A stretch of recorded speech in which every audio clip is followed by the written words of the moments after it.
अस्सलामुअलैकुम जी। Fundamental of physics Halliday Resnick Walker का 10th एडिशन है। Chapter 31 electromagnetic oscillation and alternating current. Problem 64 फिक दे दी गई है 31.37 जिसमें ऑटो ट्रांसफार्मर है। वो कहता है एक सिंगल कॉइल है जिसमें आयरन कोर की जिसकी 3 टैप्स हैं जिन्हें टी वाई के नाम से प्रोवाइड किया गया। T1 और T2 के बीच में 200 टर्न्स हैं। T2 और T3 के बीच में 800 टर्न्स हैं। कोई सी भी दो टैब्स आप चूज कर सकते हैं एज अ प्राइमरी और आप बकिया को सेकेंडरी के तौर पे। तो आप कहेंगे कि पहले एक स्टेप अप ट्रांसफार्मर बनाना है जिसमें स्मॉलेस्ट, सेकंड स्मॉलेस्ट और largest value of VS over VP बतानी है। फिर एक स्टेप डाउन ट्रांसफार्मर बताना है जिसमें स्मॉलेस्ट, सेकंड स्मॉलेस्ट और largest value of VS over VP बतानी है।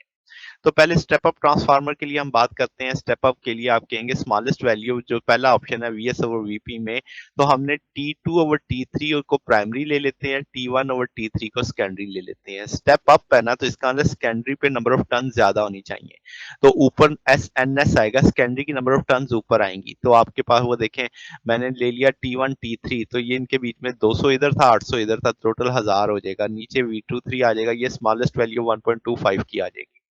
तो इसी फार्मूले के लिहाज से ऊपर सेकेंडरी है, नीचे प्राइमरी है। तो अब आपके पास सेकंड स्मॉलेस्ट के लिए हम कह सकते हैं कि भाई T1 T2 को प्राइमरी ले लो, T2 T3 को सेकेंडरी ले लो।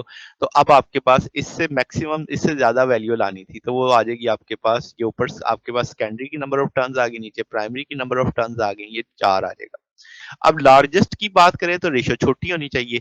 तो हम कहेंगे कि भाई आपके पास T1 T2 को प्राइमरी लो और T1 T3 को सेकेंडरी ले लो। तो आपके पास, तो यहाँ पे आपके पास इसकी रेशियो आ जाएगी 5, ये मैक्सिमम लार्जेस्ट वैल्यू आएगी। फिर स्टेप डाउन ट्रांसफार्मर के लिए बात करें तो हम कहेंगे सिंपली एक्सचेंज करते हैं प्राइमरी को सेकेंडरी के साथ। तो तीनों केसेस जो ऊपर पड़े हैं, जो प्राइमरी थी वो सेकेंडरी बन जाएगी, जो सेकेंडरी है वो प्राइमरी बन जाएगी। तो आपके पास इसी तरह NS ऊपर सेकेंडरी की वैल्यूज है, नीचे प्राइमरी की वैल्यूज है।